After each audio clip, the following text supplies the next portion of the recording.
I can. Okay. So, Kevin, how you been? Where are you at currently? I'm currently in southern Utah. Where are you at, Aaron? Yeah, I'm currently in the basement of my house.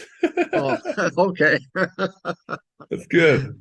What you been up to? How many deals you looked at this week so far? Um, I probably look at 50 to 100 different deals every week. 50 to A 100 lot of, deals. yeah. I mean, I'm on about 10 different email lists that send me deals. And so Yeah, a lot, a lot of them, to be honest, a lot of them are on market deals. And I can look at them pretty quickly and decide they're not in our we buy lost you for a minute. box. But Will you repeat that? You froze oh, for a minute. So a yeah, lot of what? yeah. Sorry you lost me. Yeah, I'm on several different email threads, and they send me deals every week to look at, and some of those deals, admittedly, are on market deals, and I can look at some of those pretty rapidly and decide they're not in our buy box. And so I discard those emails that aren't for us. But yeah, we What have would a you say lot is of an on deal market? flow. What would you say is an on market versus an off market? When you say they're on market, a lot of them are on market. What does that mean to us? Well, on market, you'd be talking about where somebody's either promoting it themselves or through a website like LoopNet or Biz Buy Sell.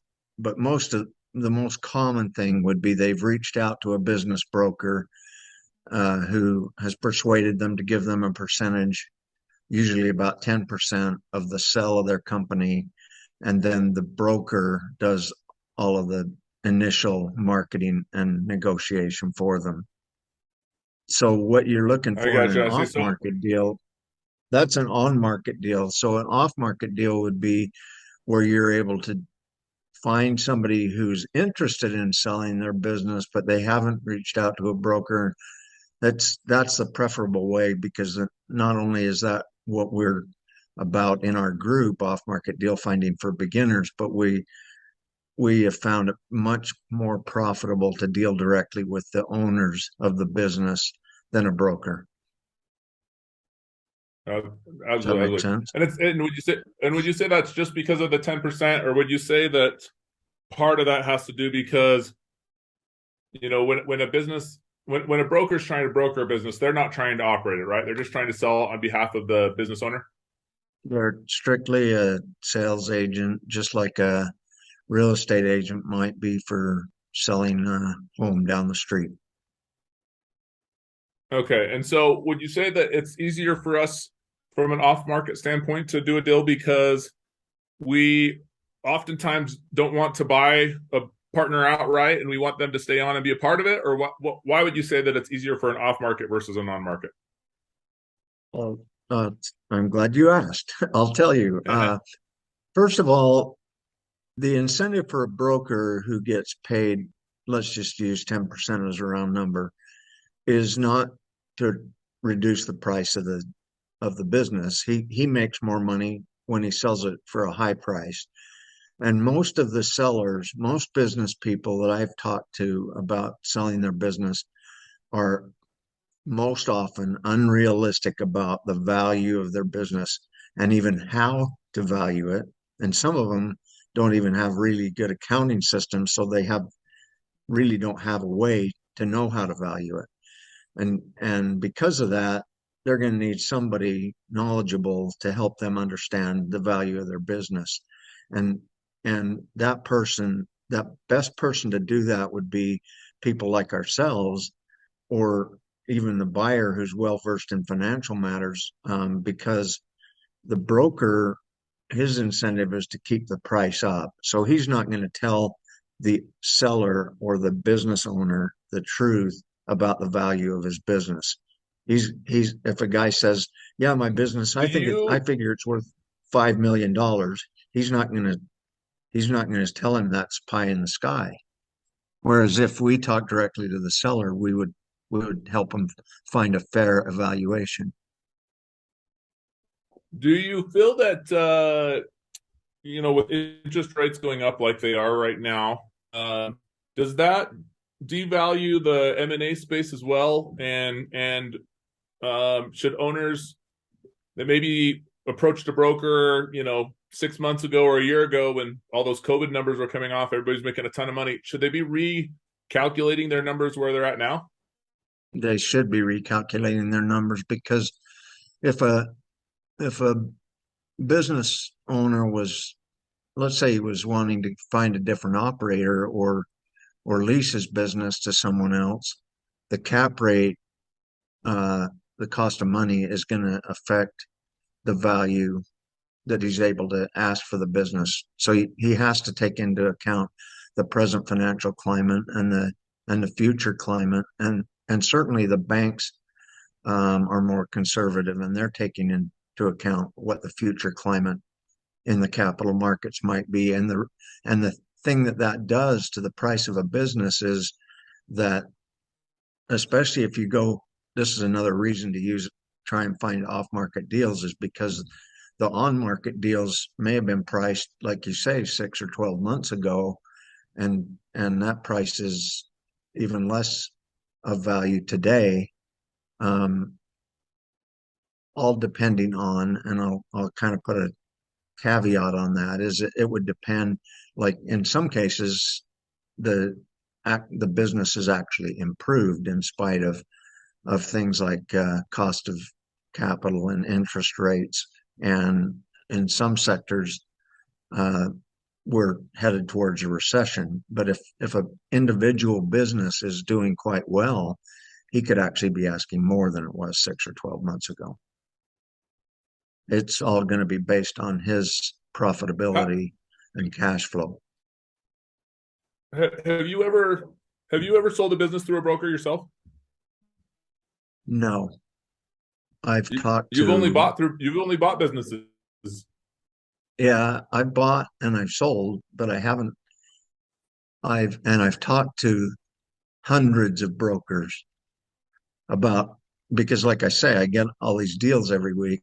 That's one thing I do, and trying to vet them is I sign NDAs with the broker in the cases where they already have a broker, and you almost have to do that in order for them to give you the financial statements that you need in order to see if the valuation or the asking price for the business is a fair price or not.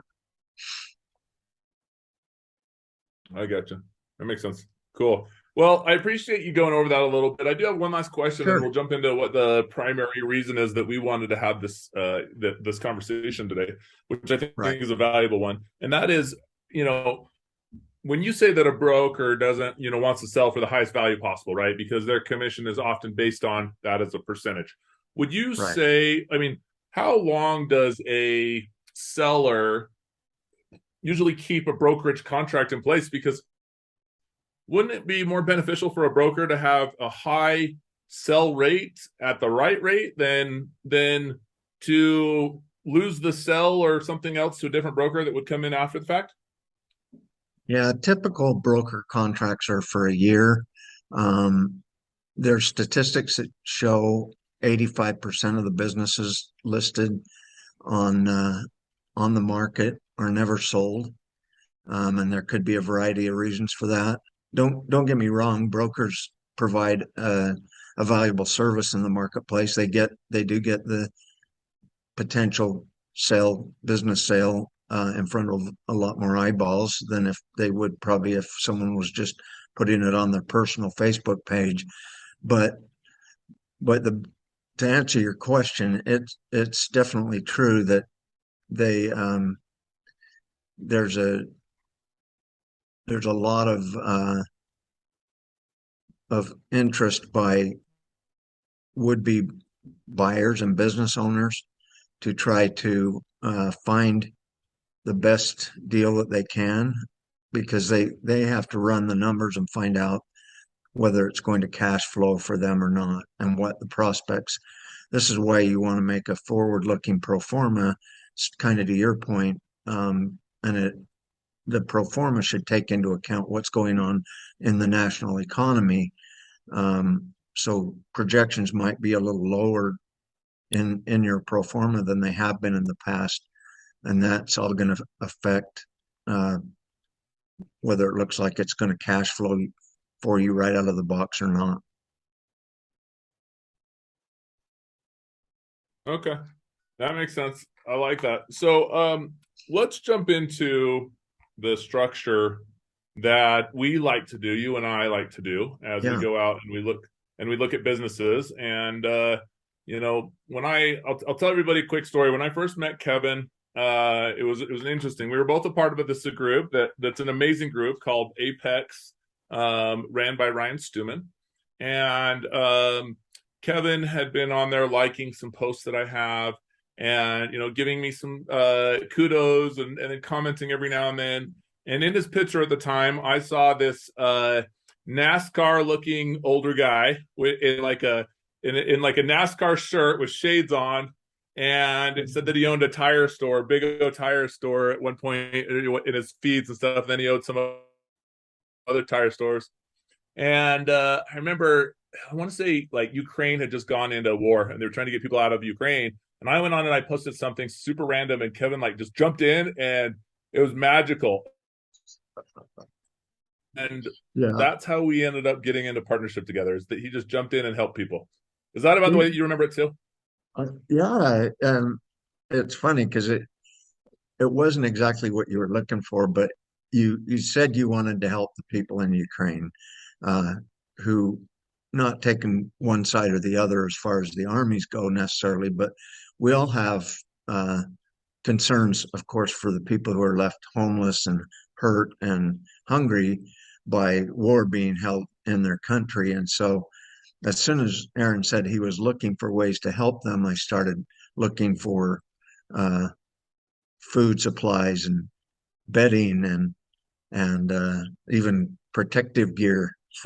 So while Yeah. that was a little bit far flung from what Aaron had originally suggested, I did kind of hop on it, and I think it's an important part to both of us of that and that's I think why we're on here today is hopefully we can give back, give something of value, and not just be, here's what we want, here's what we need. It's really about giving 100%. back most. It, Yeah. totally.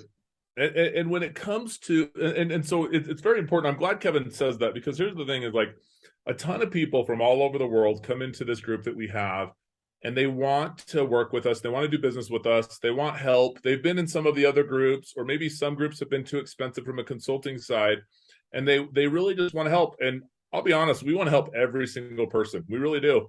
And so in the process of helping people, it's very important that we have the conversation we're going to have today, which is about how to have, one, the introduction of the deal, what the structures typically look like when you set up the deal. And then, Kevin's going to talk briefly, and I'll stop and then we'll pick up a little bit, but Kevin's going to talk about the setup of a deal and the who does what, and then what it means to him, and who should be bringing in what to the deal, so that we can have more healthier deals, and maybe hopefully help other people that are looking to do deals also have more healthy deals, and so we can do more things. And so let's jump into that real quick. I'm going to pull up a company structure model that we do. And ultimately, a lot of times, as we have refined our thesis, and it's changed a little bit, we did a couple tech deals that I think were great deals, but ultimately we've changed into a structure that if it can move in the iRepit system, it's of our best interest in the iRepit system,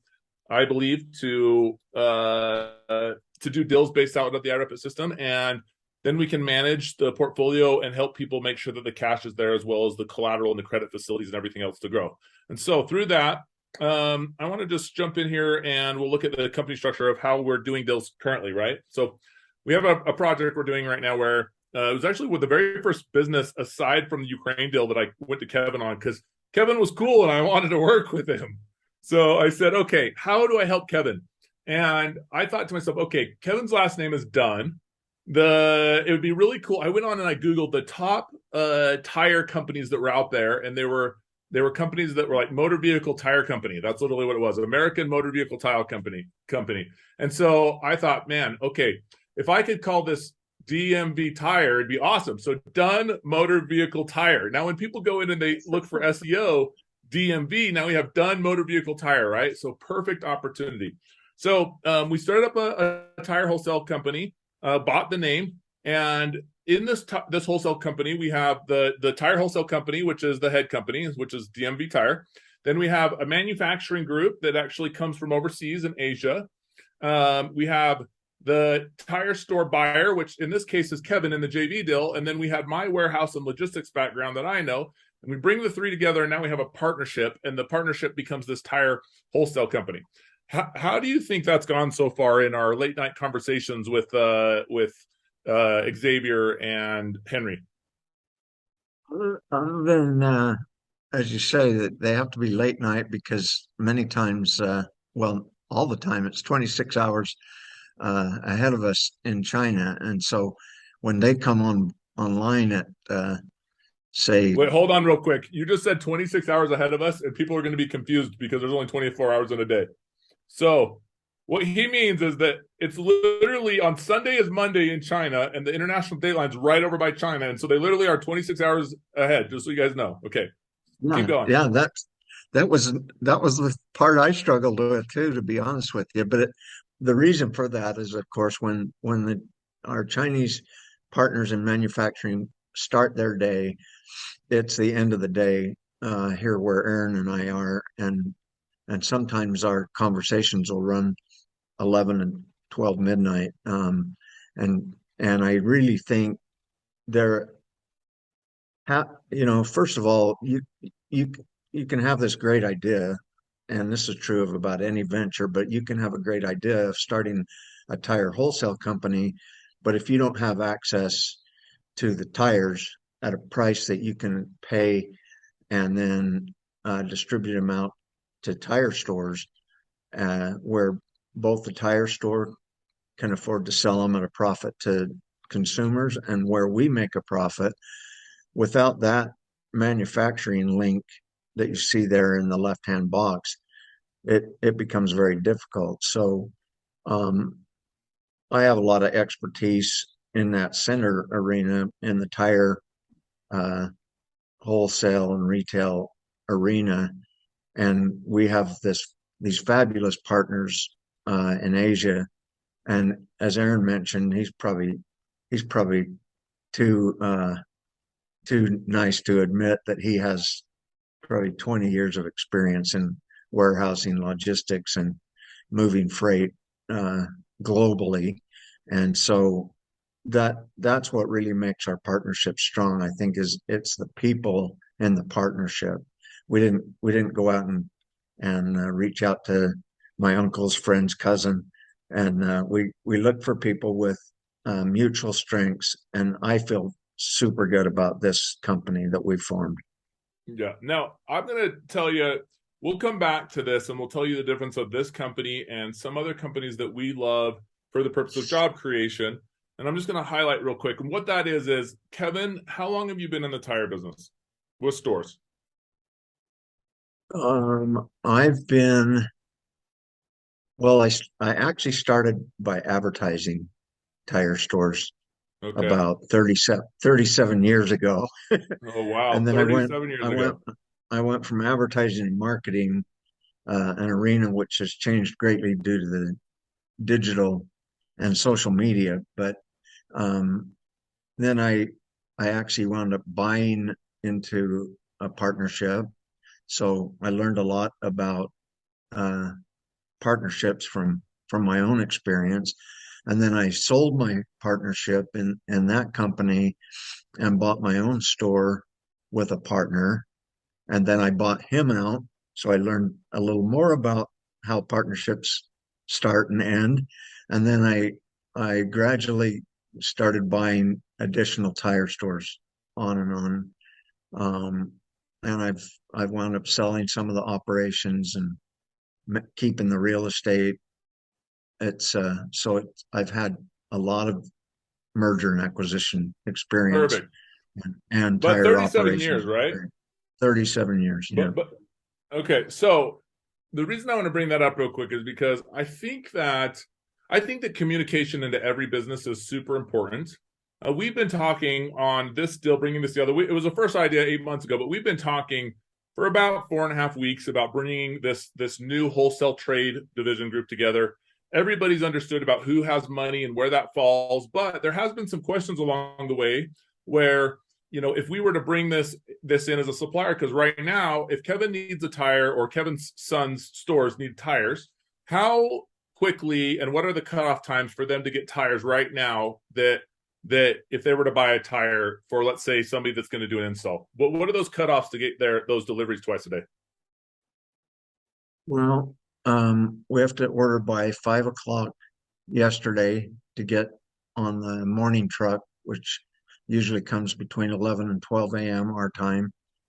And then we have to order by 11 o'clock each morning in order to get the second delivery, which comes at 4 or 5 in the afternoon.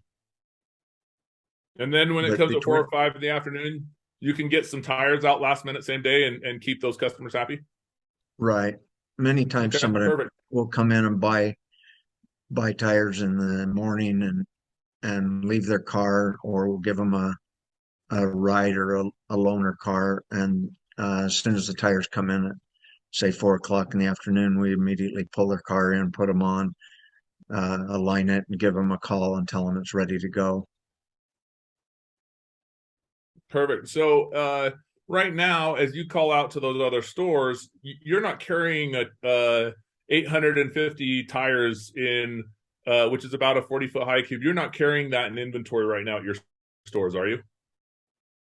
Believe it or not, at some of the stores we have 1,500 tires in stock. But Wow, that's amazing. one of the biggest changes from 37 years ago in the tire business is the invention of the CAD engineering computer. And you probably go, well, why would that have anything to do with it? Without getting too far into the trees, just to give you an idea, there were probably, when I started in the business, there were probably 20, 24 different SKUs or tire sizes for tires that fit cars and light trucks, just a couple of dozen. Yeah. Now there are several hundred. And the reason for that is an engineer who's designing a car or a truck for public use will go in, he'll build this car, and he makes it'll carry a big load if it's a truck, or it's a slickest sports car and it'll go this fast. And he gets it all designed and it's all beautiful, and he pushes a button and it says, in order to carry that kind of load at those speeds, the tire would have to be, and it tells him the size. Guess what? Yep. They don't make that size.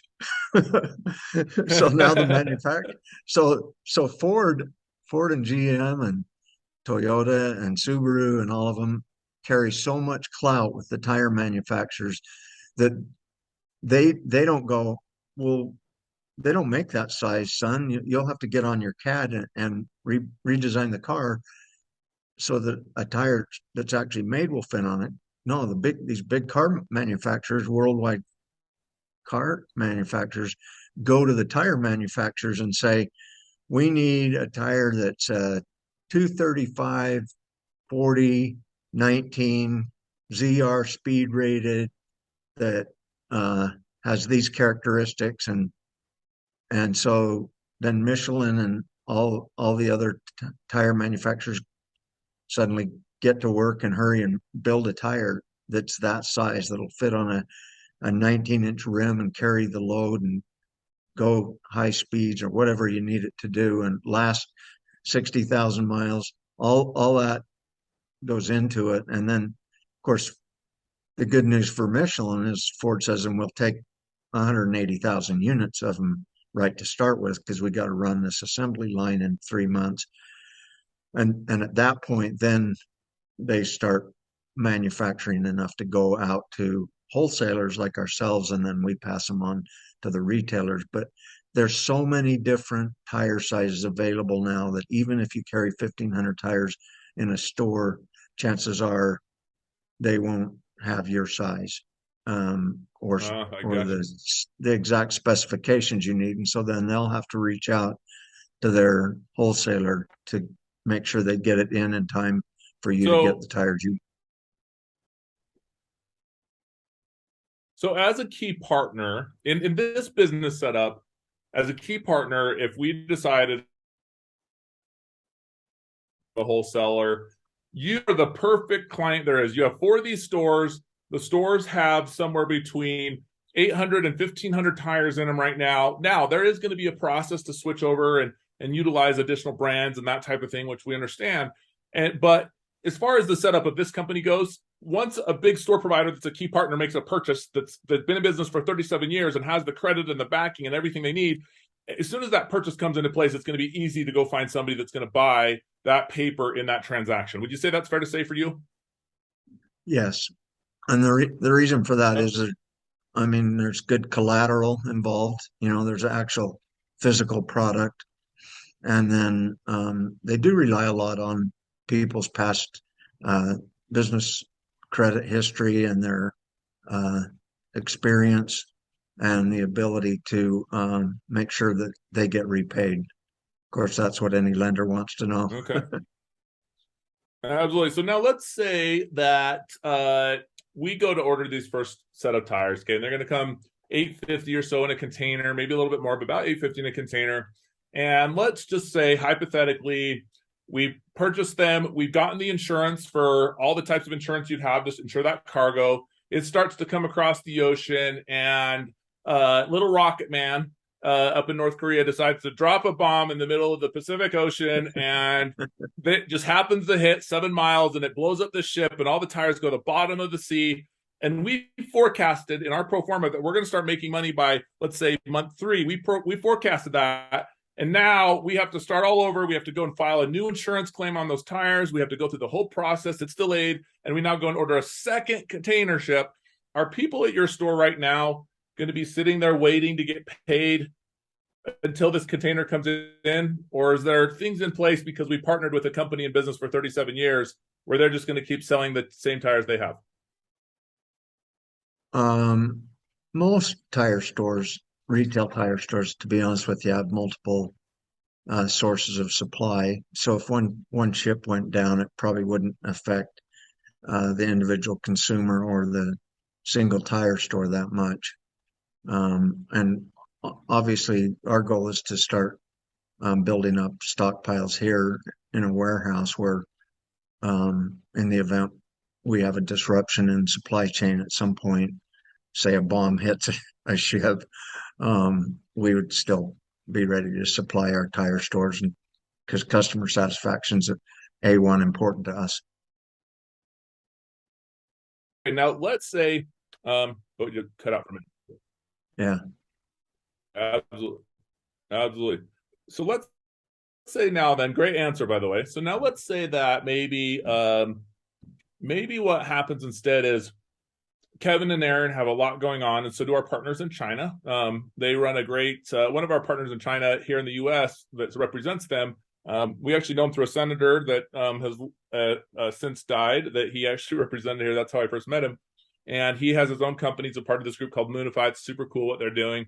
Let's say that all 3 of us, couldn't get an order off the table quick enough. So we hired an operator, and that operator came in, and we all brought into this deal, since there's no money or finance into the LP of this deal. We brought in all that, right? And so we, the 3 partners, the 3 companies here seen, all own 75%. We're the cash, the capital, everything else. And we brought in an operator, let's say at 25%, that's going to run and manage this whole thing.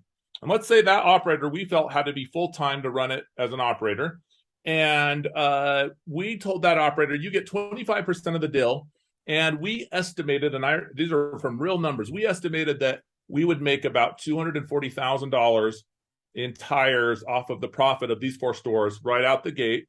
And so this operator would get 25%. So we're going to say that would be $60,000 the first year. Now we're going to go nationwide. There's 32,000 tire stores nationwide, and we're going to grow. So they're going to make a lot more money, this operator. But let's just say this operator was going to go full time, and it was 60,000 right out the gate. And they figured they were going to get paid within 2 months. And now that bomb went off in the middle of the ocean, right? Right. Okay, now because of the product's not going to come in and we don't have any things to put a lien against or inventory or anything like that at this point, Yeah. there's going to be a shortfall on the books, right? Yes. Okay. Now that operator who's strictly just an operator, didn't have any cash coming in or anything like that, who should that operator go to know that that operator is going to get paid? Should they go get a part-time job, or what would be expected in a partnership like that, you think? That's a great question. And I think that's kind of at the heart of the conversation we're having. Um, and you've really thought through your question too, because you've excluded all of our collateral because it got blown up. So that it it it, it seriously would affect our supply chain. I Well, get your yeah, points. Yes. 100%. So in the partnership, that's why I think it's really important when the partners, whether they're capital partners, in other words, they brought money into the deal, um, such as these three boxes you see here that own 75%, or even if the fourth partner who strictly is giving services to operate and gets 25%, that operator is going to he's he's going to have a 25% share. And so what you want to make sure is right out of the gate, since you can't anticipate things like North Korean nukes blowing the ship out of the water, you want your operating agreement between all the partners to be very clear and very specific. And so it would depend. I'm looking at the operator box now. It would depend on if you hired that person at a fixed salary of $60,000 and they're an actual employee. And if not, which I would say they're not in the case you described, they're a 25% equity partner and they hope to make their $60,000 a year on the first year based on projected sales. They would need to know that if, let's say, projected sales revenue and EBITDA actually exceed the $240,000 a year. Let's say things go wild and we do better than we ever thought we would, and then it's $400,000. Well, that guy with 25% would expect it written into the agreement that since he's 25%, he would get compensated $100,000, not just 60. And Absolutely. everybody is usually pretty excited about the possibility of making more money.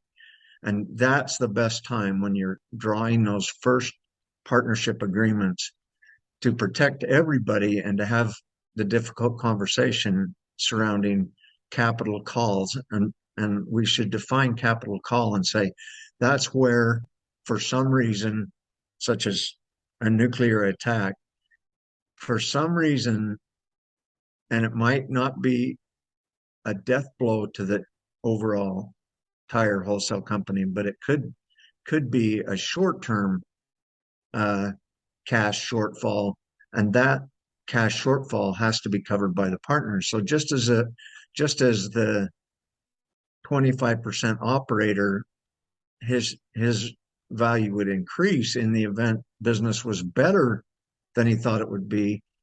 If business is less than we hope, and let's say even for a period of time, let's say maybe for 1 quarter, it's actually less than zero. So there would have to be capital added, and so that means when I say difficult conversations, I'd a lot rather have conversations with the manufacturing, the tire store buyer, and the warehouse logistics person, which is yourself. I'd rather have those conversations up front and say, now we're all happy to get 25% when the value of the company goes up. What happens if it falls short? And everybody needs to be open and honest and say, well, I'm in a position to answer a cash call and put more money in if necessary for a short period of time. And others may say, well, I'm not in a position to add more more cash. And that all needs to be spelled out. And whether you end at the end of the calendar year or your fiscal year, it will have to be the capital table. In other words, the partnership shares will have to follow the actual cash and services injections into the business during that period of time.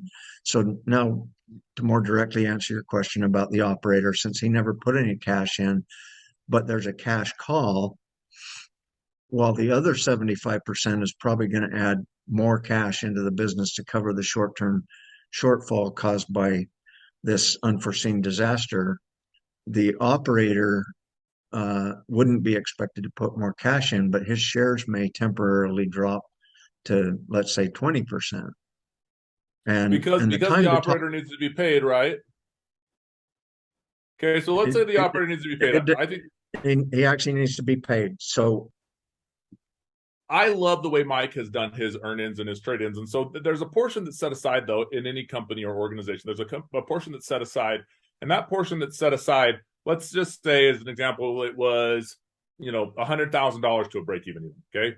And we felt that we would probably pay this operator at $60,000, 3 months worth of salary, and that was set aside. Well, now, if that amount was $100,000, we'll say, and the set aside was the 3 months worth of salary, and we'll say on 60 grand, that was, what would that be? $15,000. Okay.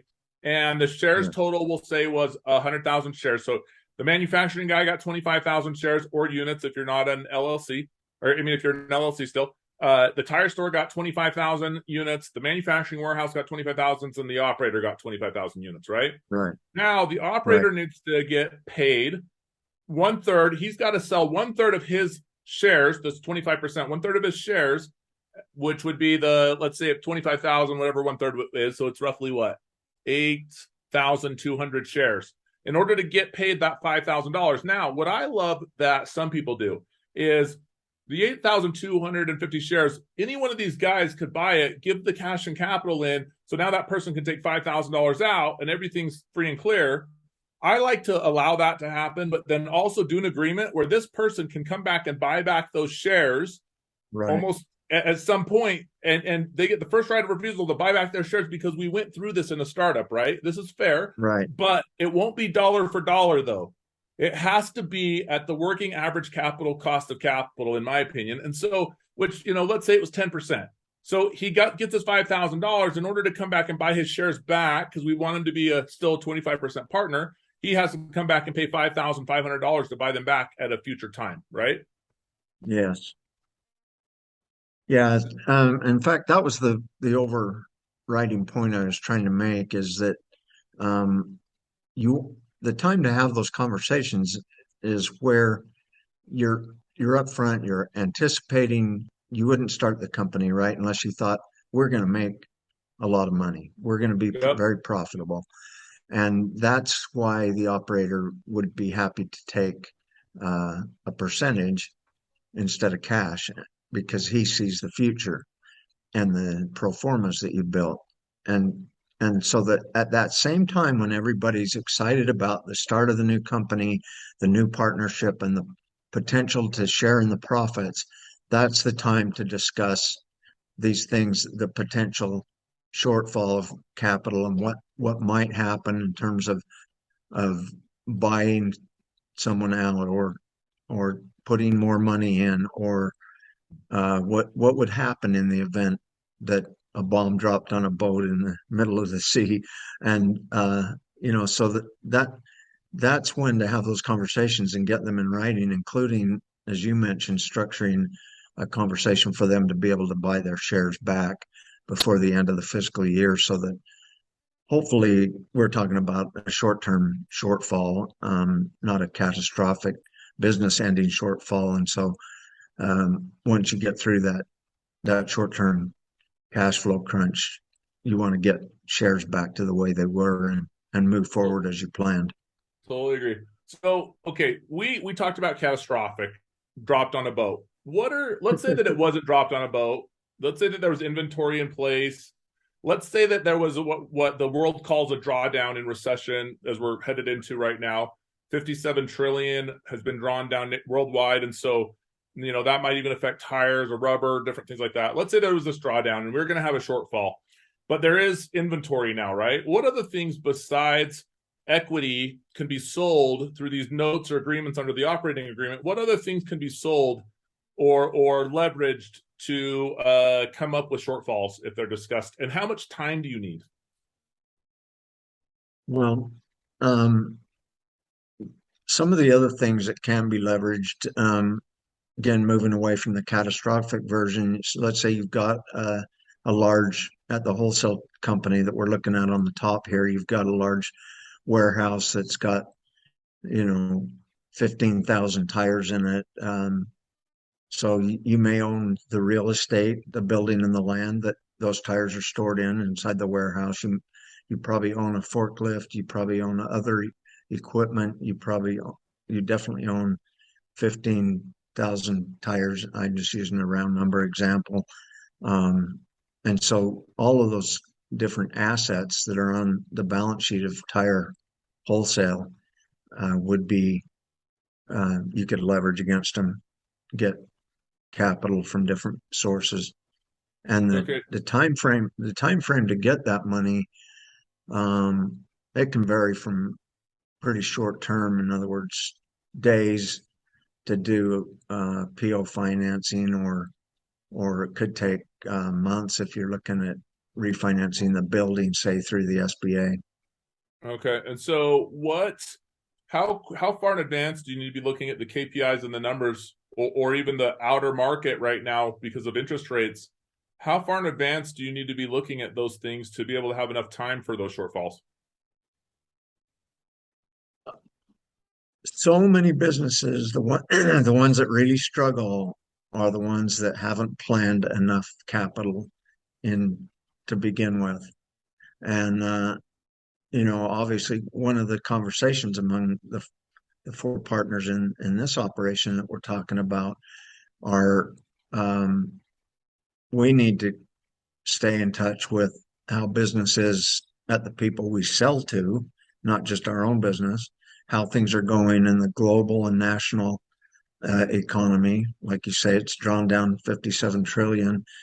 And then we also need to be sure that we know and understand what's going on with our supply chain. So if that's why I really love the fact that we're working with an actual manufacturer rather than just another distributor, because our supply comes from an actual manufacturer as opposed to some of the other people who could wind up faltering. And forecasting then becomes a job of this management team to really be not only aware of forthcoming trends, because you would really be caught short if you don't know what is going to happen. And Aaron is the master of the blockchain. You've probably all seen that if you followed Aaron. He talks about human blockchains and supply blockchains, and just a tremendous asset to our organization in forecasting things like that, so that we pretty well can tell what's going to happen in advance. And I know that sounds like uh, we have a crystal ball. I'm not saying we have a crystal ball, but we definitely work on forecasting a lot, and it's critical.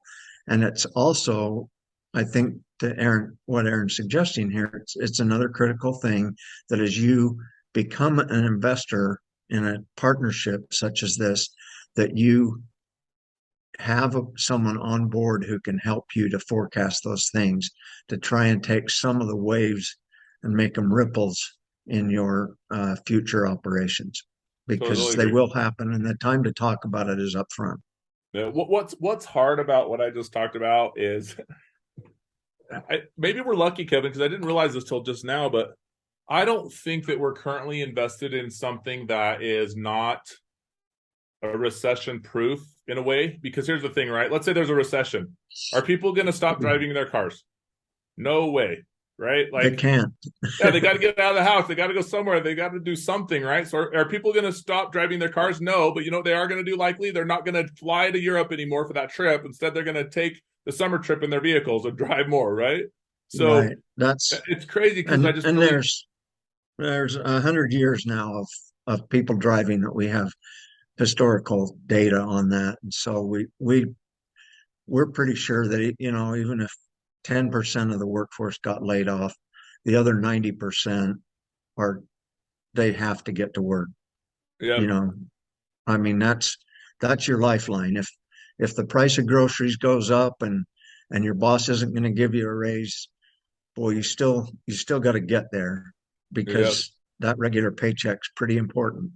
yeah, totally agree. And then the other one that we have down here is solar. And, you know, Yeah, I just, I think a lot of people are trying to get into solar just to cut costs because energies are through the roof worldwide, you know. And so let's talk about solar real 100%. quick. We have about 10 Okay. more minutes, so let's talk about solar real quick, because it's a little bit of a different animal. And you know how we first got into solar was unique.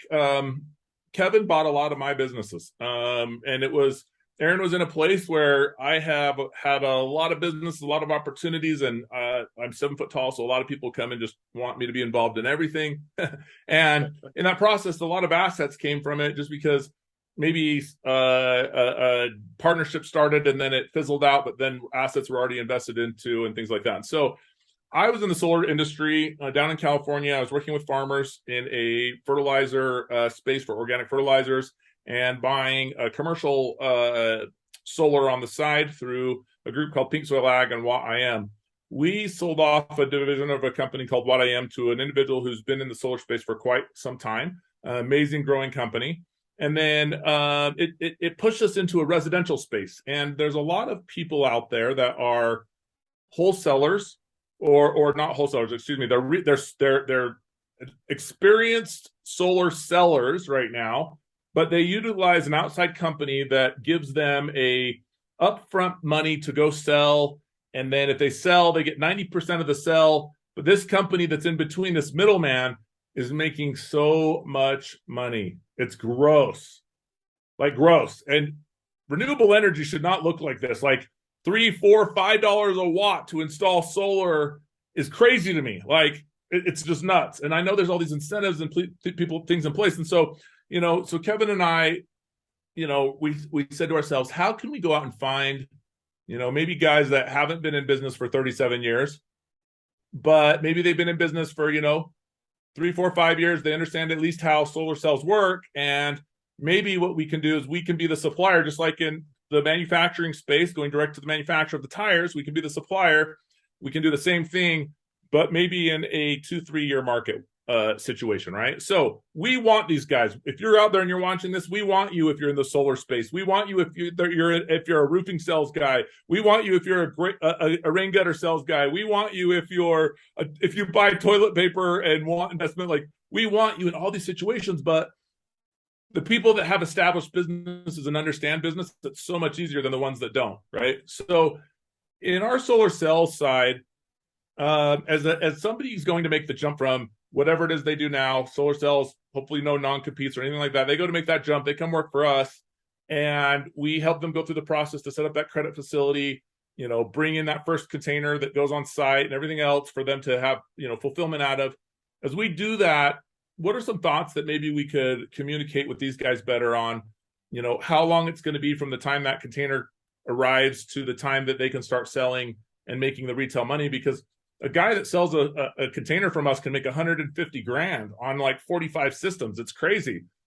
Any Right. thoughts on how we could make that better? Um, well, we're setting up a supply chain both here in the U.S. and also overseas, and it probably would take a couple of weeks onboarding. One related factor in that first 2 weeks before we start making sales and installations and cash flow starts coming in is, and if you were got on a little late, the Aaron mentioned at the first of the program that we have a software that Aaron and I own called iRepit, And that software actually manages all the logistics of bringing in the product, locating the product, storing the product, pinpointing the location where it's either going to be stored or uh, installed, and manages the sales teams. And our software does all of that for you. And that makes it extremely attractive to do solar with us because we are also packaging it rather than having a container of odds and ends and a container of panels and a container of inverters and all these separate pieces. Aaron is working diligently to package these containers with complete systems that are pretty much just to an installer plug and play ready. Yeah, absolutely, absolutely. So, which I think is a huge benefit. And so, Yeah, what Kevin's basically saying is a 14 panel system is about 6,300 watts. If you need two, it's 12,600, right? And so we've created a really cool system. In a single system is about 235 parts that are installed at your place. But like, let's say that container, let's say that somebody bought a 40-foot container, right? It's roughly it's somewhere between 280, depending on the brand, 280 to $325,000. And that's the entire system for the install. What are your thoughts on, I mean, would you say that it would be best for them, somebody who's coming on, to go out and find an established electrical company already? Or would it be, I mean, what's the best route so that when we have these conversations of a cap call, that person, or maybe they had to have sold for 3-4 years and they've actually saved up a bunch of money. So now they can come in and be this operator of this group and we can help grow and help them make more money. What would you say would need to be like enough money set aside in case a cap call comes in? um, you don't want to go in undercapitalized. So if you could bring in $100,000 to begin with, I think that would really stand in your stead because in any business there's fluctuations in income. There's seasonality that comes into play. There's the ability to find good workers.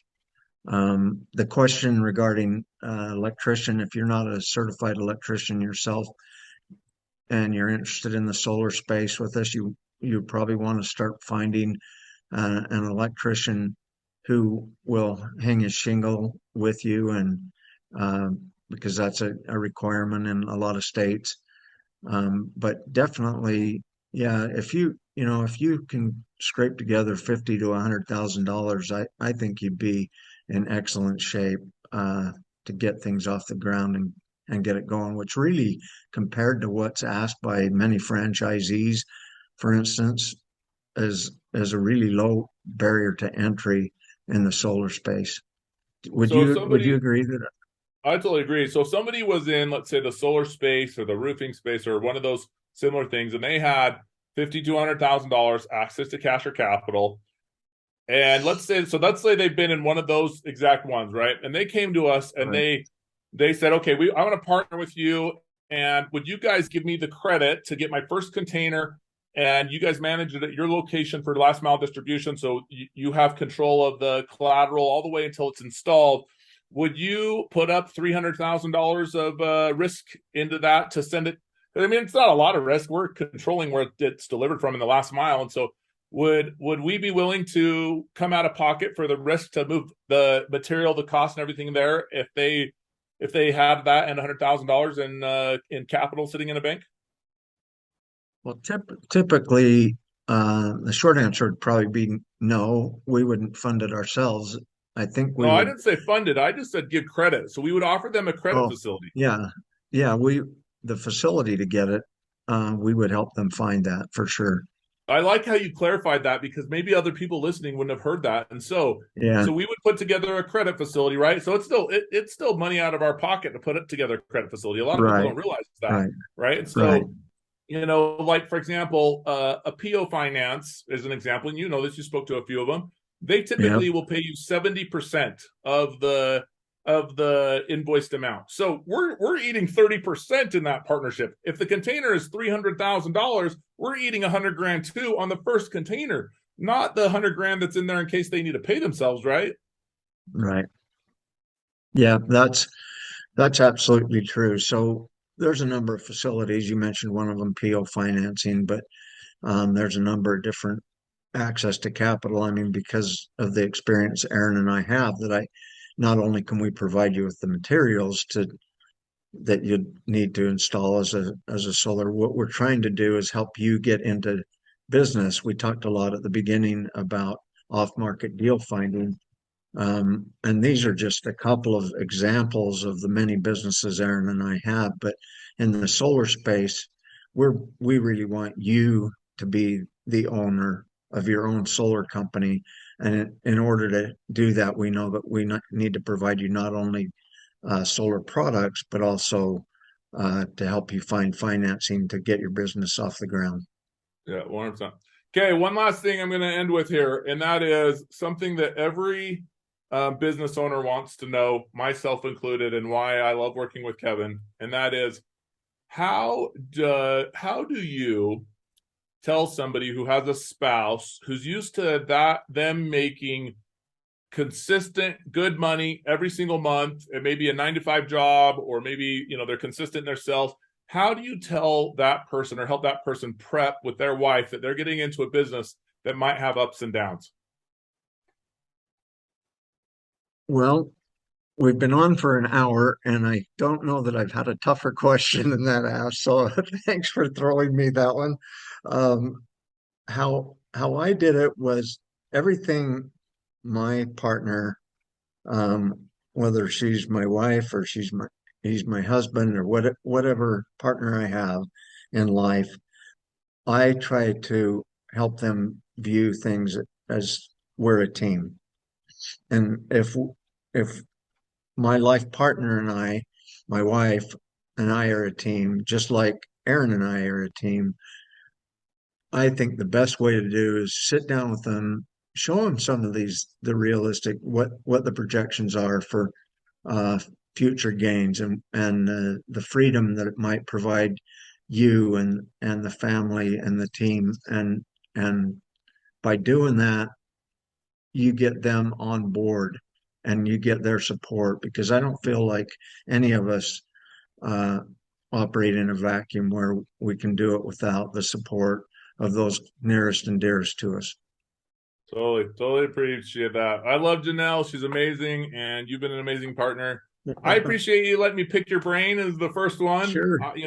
I've enjoyed this. Yes. After we get some of our amazing assistants like Assad, who's on right now, and set this all up for us going, I'd love to interview more people in the same Yes. aspect and get more great opinions. So anyways, Yeah. Kevin, I truly appreciate it. Assad, You thanks for too. recording and logging on with us. If you could send us the recording, it'd be awesome, and then we'll talk about how we can get some of this out to the market. So Sure thing. anything else you want to add, Kevin? No, I have a great appreciation for Aaron, and thank you, Assad, for setting this up. We're really looking to do some special things in the future. Yeah, sure, Awesome. definitely. Thank you so much, Kevin. Thanks, Thank you. guys. We'll talk soon. Bye-bye. Bye bye. Bye. Cool. Good.